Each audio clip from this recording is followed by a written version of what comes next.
Do you guys want to know why SoFi stock is a joke? The only reason why SoFi is a joke? It's the stock price. That's the only thing that's a joke, guys. Before we get started, SoFi investors, if you could do me a huge favor and hit that like button, it does really help us get into YouTube's algorithm. And as always, make sure you subscribe to the channel. We just crossed 5K. Thank you guys so much. Let's get into the video. Here we go. We've been crushing it the last couple of days. The stock is now at $18.57. After earnings, it went under $15 a share very briefly. I hope you guys added because the earnings were great. So I'm going to go over my thoughts and price target for SoFi for the rest of the year. A lot of that is going to have to do with interest rates. But man, oh man, if you take a look at your screen right now, I own 6,610 shares in my Big Dog account. In my Robinhood account, we are at 551 shares.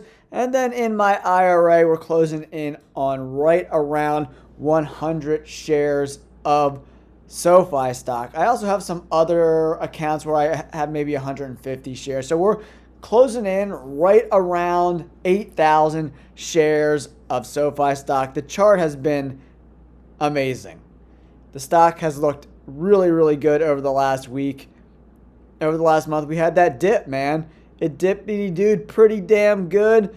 If you caught it intraday, went down in that low 15s, high 14 range. So I added about 300, 400 shares in various accounts over the last couple of days. And it's been rewarding us greatly, up 20% in the last week. You got to love it there, guys. It's at 1855-ish, give or take. I do got some cover calls over the next couple of weeks in that $20 range. But yeah, I've been nibbling. We'll see where the stock goes over the next couple of days. But man, oh man, the earnings report was batshit crazy, guys. We're going to go over some of the highlights and why I think SoFi will be a $25 stock by the end of the year. Maybe even more if we get interest rate cuts, or at least some intel that they're going to cut rates come early next year.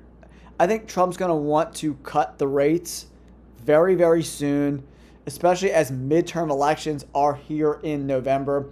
If interest rates are still high, the war is still going on, inflation's still high, it's going to be really tough for his party to remain in control. So, here we go. Members and product growth, net income of $157 million. SoFi reports second quarter with record net revenue of $1.2 billion. Adjusted net revenue up 40%. Adjusted EBITDA up 44%. Total loan origination at a record $14.8 billion. Member growth 35% to a record closing in on 16 million members. I would love to see us over the next couple of quarters, let's say 17 to 18 million members would be great for us. I love that. I love that. I mean, if we get to 20 million by the end of the year, that would be crazy, but we'll see. Member growth is doing excellent. Product growth of 42% to a record 24.4 million products. Cross-buy accelerated with 51% of new products opened by existing SoFi members. Increased 2026 adjusted net revenue guidance to $4.75 billion to $4.85 billion. So we're coming in hot right now, guys. A great quarter. And honestly, it's not the best conditions right now for a bank. High interest rates are never awesome. And I'm really excited about these increases in these overall originations. The originations are up in an environment where it's not necessarily the best time to be getting a loan. So when interest rates go down, the demand for these products is going to be even higher, in my opinion. So we love that. Anthony Noto, 2026 is shaping up to be a defining year, and our second quarter results mark a clear inflection point for SoFi. Woo! grew members 35% year over year, 2.2 million products, 42% increase there. And then we added twice as many products as members. That's incredible. So not only are we getting new members, but they're using multiple products, which is great. Because you can add a bunch of members and make it look nice, but if they're not using the products and doing cross-buying, it doesn't matter. So I'm very excited with that moving forward. Again, members grew 35% year over year to 15.8 million. Products 42% to 24 million. We love that. Cross-buy continues to accelerate. This is exceptionally important in my opinion. With 51% of new products opened by existing SoFi members, up 43% from last quarter and 35% in Q2 2025. SoFi Plus is huge for this recurring revenue that is easy peasy, money in the bank. Not a lot of work goes into that recurring revenue. Delivering durable growth and strong returns at scale. SoFi delivered adjusted net revenue of $1.2 billion. Love that, guys. Up 40% year over year, and adjusted EBITDA of $357.8 million, up 44% from a year ago. I mean, I don't know how you can look at this business model and not be overwhelmingly impressed. I don't understand it. And if retail wants to keep selling their shares and get them gobbled up by institutional investors, then that's the choice they're going to make. But I'm not going to be one of those guys. Maybe I'll sell a little bit of shares.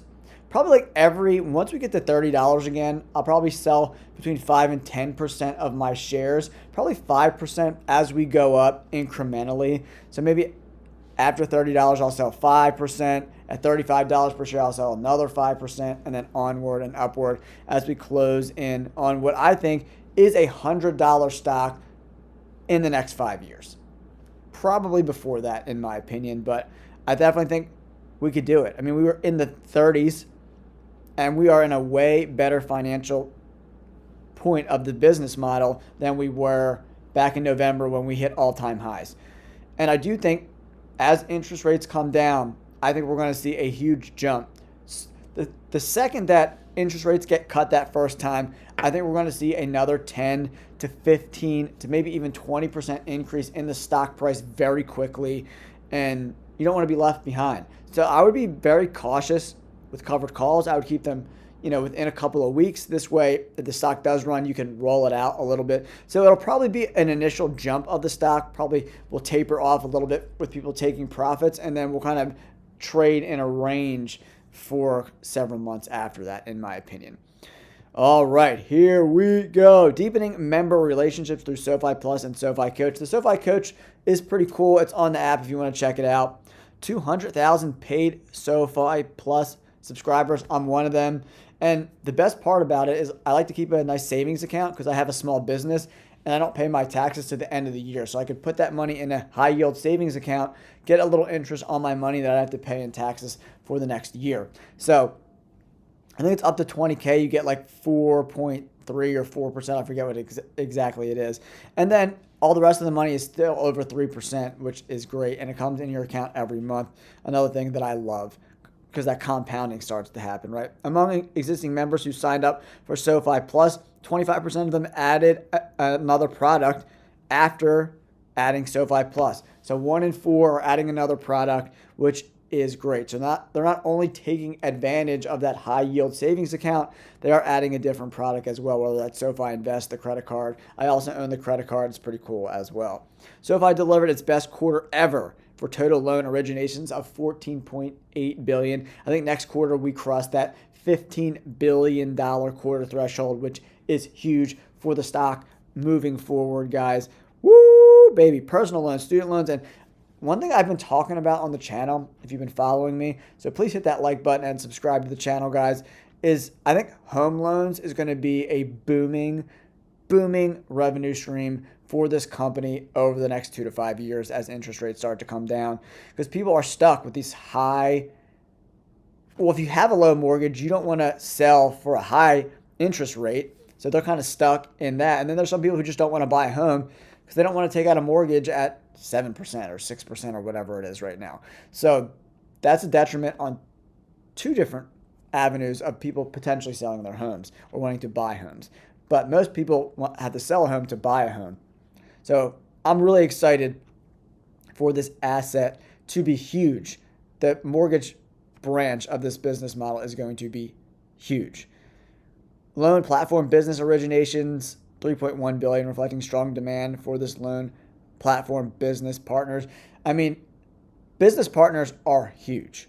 Huge. Huge. I love that part of this business model as well. SoFi reported a number of record financial achievements for the second quarter 2026. Record GAAP net revenue, $1.2 billion, 43% relative to prior year period of $854.9 million.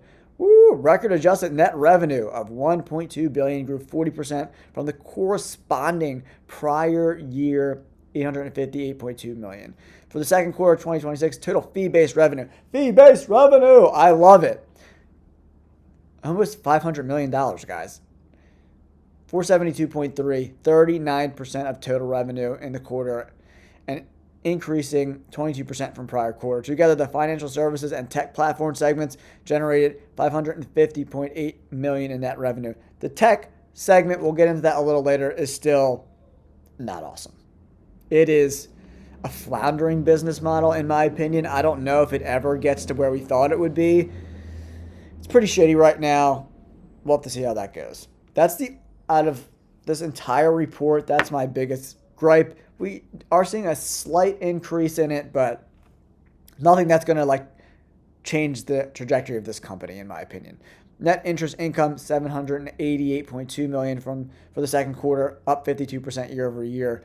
That was driven by a 49% increase in average interest rate earning assets and a 36 basis point decrease in cost of funds, partially offset by a 32 basis point decrease in average asset yields year over year. For the second quarter, net interest margins of 5.98 increased 4 basis points from the prior quarter. Again, these are all really, really good numbers in my opinion. Second quarter record adjusted EBITDA, $357.8 million, increased 44% from the prior year. All these segments are growing 30, 35, 40, 45% year over year. It's really remarkable. I'm blown away.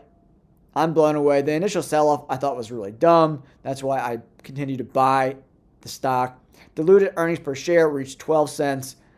Equity grew $264.6 million during the quarter to $11.1 billion and $8.58 of book value per share. Tangible book value per share was $7.34 at quarter end from $4.72 the prior year, up over 55%. Woo, baby. We talked about the members already. I won't get into that. But yeah, members up and to the right. Products up and to the right. Products per member growing dramatically. I love that. Love to see that. Love to see it. All right, investors, as you can see by this bar chart on your screen, the tech platform, millions of accounts, has been exceptionally disappointing. We saw the huge decrease from 158 million to 128 million from Q3 to Q4 2025. And since Q4 2025, we've seen incremental increases in millions of accounts. We went 128 to 133. That's 5 million accounts. And then we only added 2 million accounts in the previous quarter. It's not good. And it's exceptionally disappointing. I don't know. I would love to hear Anthony Noto talk about why this has been the way it's been. Yeah, it's not good. I'm exceptionally disappointed in the tech platform. And I think that the tech platform is holding this stock back from being an $18 to $20 stock to a $30 to $45 stock. The tech platform, not awesome. I'm not happy with it at all whatsoever. But we'll see. Got to keep our eye on it as we move forward. But I don't think this stock can get into that crazy level of like $175 per share unless the tech platform gets a complete facelift. Straight up, guys. Yeah, the tech platform, I put it in pink because I couldn't find red. Revenue of $84.5 million for the second quarter, increased 13% from the prior quarter compared to the prior year period. Segment revenue down 23%. It's awful. It's straight up terrible. There's no other way to swing it, guys. Tech platform enabled accounts increased 2 million from the prior quarter. Nothing really to get excited about. Tech platform enabled accounts decreased 60% year over year to 135 million. Yikes. It's going to take a little while to get past the year over year losses until we get to Q3 and then Q4. It's not good. Straight up. The tech platform has been exceptionally disappointing, but there are a lot of other things to be really excited about. As you can see by all the stuff here in the green, tons of growth, 40, 30, 50%, and cross-buy, product growth, member growth, loan originations, adjusted EBITDA, adjusted net revenue. I'm very excited for what is to come for SoFi stock. I do think sooner rather than later, and maybe lower interest rates will help the tech platform. We'll have to see how that shakes out over the next couple of years. But for me, I think it's a $25 stock by the end of the year. I do think we're going to get positive news on interest rates coming down. It's August now. Maybe in September, October, November sometime, we'll get a little better trajectory. Hopefully inflation will stabilize or come back down as oil prices come down. Hopefully this war will wrap up sooner rather than later, because I did some research on the amount of money it costs to move oil around on these tankers. The insurance went from between $250,000 and $500,000 per shipload up to over $2 million because of all the risks associated with the war. And that ultimately means higher oil prices for everyone. So hopefully that wraps up. We'll see. I'm positive about this. I'm thinking positive about this. So we'll wait and see, guys. Don't forget to like and subscribe. Peace.